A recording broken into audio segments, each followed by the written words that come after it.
जैसे मिटे मोह भ्रम भारी, कहो सुनाथ कथा विस्तारी। याग बल कहे बोले मुस्काई, तुम्हि विदित रघुपति प्रभुताई। राम भगत तुम मन क्रम बानी, चतुराई तुम्हारी मैं जानी। चाहु सुना राम गुण गूढ़ा, किन्हि प्रसन्न मन हो अति मूढ़ा। तात सुनहु सादर मन लाई, कहो राम की कथा सुहाई। महामोह मही शेष विशाला, राम कथा का लिखा कराला। राम कथा शशि किरण समाना, संत चकोर करहि तेहि पाना। ऐसे संशय किन्ह भवानी, महादेव तब महाबखानी। कहो सुमति अनुहारी अब उमा शंभु संवाद, भयो समय तहि हेतु या, सुन मुनि मिटहि विषाद। सिया बल रामचंद्र शंकर जी उमा, जय जय सीताराम जी हरि। मंगल भवन अमंगल हारी, द्रवहु सुदशरथ अजर बिहारी। राम सिया राम जय जय राम। श्री तुलसीदास जी कहते हैं, सो हे नाथ, जैसे यह मेरा बड़ा मोह और भ्रम मिट जाए, वही कथा विस्तार पूर्वक वर्णन कीजिए।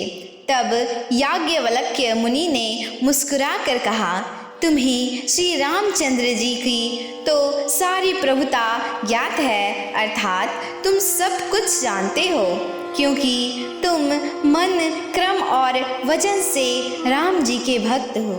तुम्हारी इस चतुरता को मैं जान गया। श्री रामचंद्र जी के गुप्त गुणों को सुनना चाहते हो, जिससे ऐसा प्रश्न कर रहे हो मानो अत्यंत मूढ़ हो। अच्छा हे तात, मन लगाकर सुनो। अब मैं श्री रामचंद्र जी की सुहावनी कथा कहता हूँ। श्री रामचंद्र जी की यह कथा महामोह रूपी विशाल महिषासुर के लिए कराल कालिका देवी है। फिर श्री रामचंद्र जी की कथा चंद्रमा की किरणों के समान है कि जिसको संत रूपी चकोर सर्वदा पान करते हैं।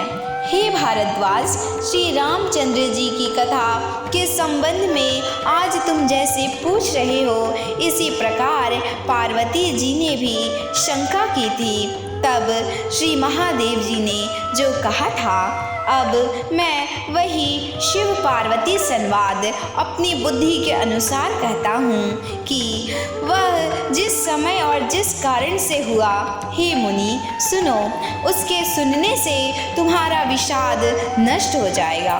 एक बार त्रेतायुग माही, शंभु गए कुंजभ ऋषि पाही। संत सती जग जननी भवानी, पूजे ऋषि अखिलेश्वर जानी। राम कथा मुनि वर बखानी, सुनी महेश परम सुख मानी।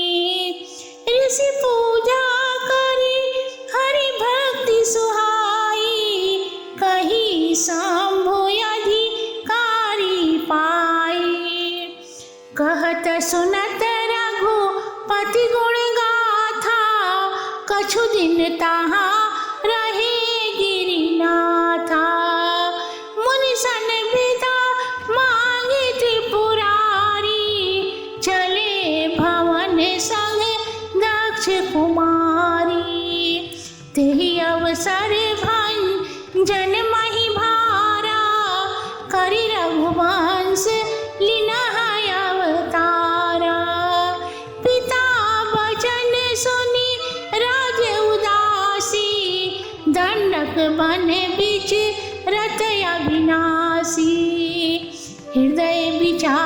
जात हरा, केहि विधि दर्शन होय, गुप्त रूप अवतारे प्रभु, गए जान सब कोय।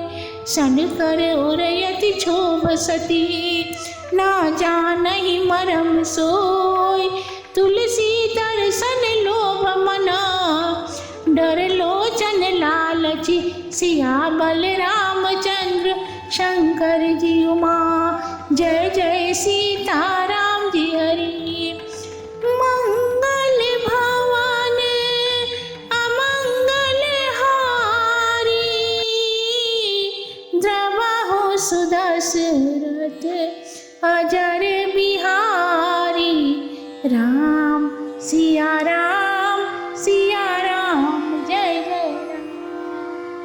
श्री तुलसीदास जी कहते हैं, सुनो, एक समय त्रेता युग में जब श्री महादेव जी कुंभज ऋषि के पास गए थे और साथ में जगत माता भवानी पार्वती जी भी थी, तब ऋषि कुंभज ऋषि अगस्त्य ऋषि ने उनको संपूर्ण लोगों का ईश्वर जानकर उनकी पूजा की। उस अवसर पर मुनियों में श्रेष्ठ अगस्त्य जी ने इसी राम कथा की प्रशंसा में अपना विचार कहा था, जिसे श्री महादेव जी अत्यंत सुख मानकर सुने थे। इसी अवसर पर मुनि देव के पूछने पर जब श्री महादेव जी ने समझ लिया कि मुनि जी इसके पात्र हैं, तब उन्होंने अत्यंत सुहावनी भगवत भक्ति का वर्णन किया था। इस प्रकार परस्पर श्री रामचंद्र जी का गुणानुवाद करते हुए जब वहाँ शंकर जी को कुछ अधिक दिन व्यतीत हो गया, तब वे मुनि अगस्त्य जी से विदा मांगकर साथ में दक्ष पुत्री श्री पार्वती जी को लिए अपने घर कैलाश पर्वत को चले। उस समय पृथ्वी का भार हरण करने के लिए भगवान रघुकुल में अवतार ले चुके थे और पिता के वचन को सुनकर राज्य से उदासीन हो वे अविनाशी, जिनका कभी नाश नहीं होता, दंडक वन में विचरण कर रहे थे। इधर शंकर जी अपने मन में यह विचार करते हुए मार्ग में चले जा रहे थे कि किस प्रकार प्रभु दर्शन होगा। भगवान गुप्त रूप से प्रकट हुए हैं, यह बात सब लोग भली भांति जान गए। श्री शंकर जी के हृदय में तो ऐसा अधिक क्षोभ तर्क वितर्क हो रहा था और इधर पार्वती जी इसका कुछ भेद नहीं जानती थी, किंतु तुलसीदास जी कहते हैं कि उनके भगवान के दर्शनों के लालची नेत्र भी नहीं मानते थे। रावण मरण मनुज कर जाचा, प्रभु विधि वचन की साचा, जो नहीं जाओ रहे पछतावा, करत विचार ना बनत बनावा, यही विधि माया सोचे बस ईसा, ताही समय जा ये दस सीसा, लिना नीच मारी चाही संगा, भयउ तुरत सोई कपट कुरंगा, करि छले मोड़ हरि बदेई, प्रभु पर भाव तस विधि तन तेहि, मृग बधि बंधु सहित हरि आए, आश्रम देखी नयन छल जाए, बिरह विकल नर इव रघुराई, खोजत विपिन फिरत दो भाई, कबहु योग वियोग न जाके, देखा प्रगट विरह दुख ताके, अति विचित्र रघुपति चरित, जानहि परम सुजान, ते मति मंद विमोह बसा, हृदय धरहि कछुआन, सिया बलरामचंद्र शंकर जी उमा, जय जय सीताराम जी हरि। मंगल भवन अमंगल हारी, द्रवहु सुदशरथ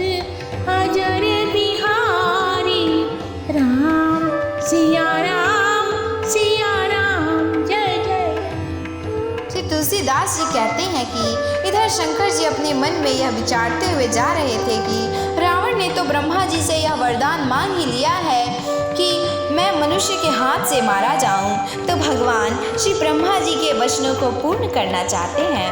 यदि ऐसी अवस्था में यदि उनका दर्शन करने नहीं जाता हूँ तो मन में पछतावा ही लगा रहेगा, ऐसा विचार करते थे।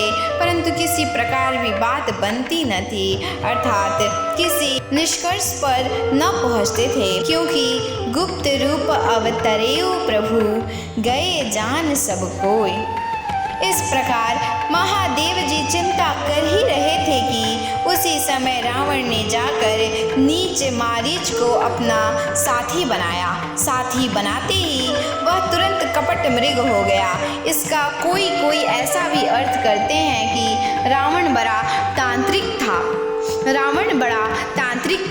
मारीच को अपना साथी बनाते ही रावण ने अपनी योग विद्या से माया मृग बना दिया। उस मूर्ख ने छल पूर्वक श्री जानकी जी को तो हरण कर लिया, परंतु उसे यह नहीं ज्ञात हुआ कि प्रभु श्री रामचंद्र जी का प्रभाव कैसा है। श्री रामचंद्र जी मृग के पीछे गए और थोड़ी देर में ही उसे मारकर भाई लक्ष्मण जी के सहित लौट आए। देखा तो आश्रम शून्य है। तब आश्रम को देखकर उनके नेत्रों में जल भर आया। तब विरही मनुष्य के समान दोनों भाई श्री रामचंद्र जी और लक्ष्मण जी श्री सीता जी को जंगल में खोजने लगे। जिसको मिलाप और विछोह का दुख कभी नहीं हो सकता था, वह भी प्रकट रूप में विरही से दिखाई दिए। इस प्रकार श्री रामचंद्र जी का चरित्र अत्यंत विचित्र है, जिसको अच्छे जानकार अनुभवी ही जानते हैं। वे क्या जानेंगे जो मोह पाश में बंधे हुए हैं और जो हृदय में और ही कुछ धारण किए रहते हैं।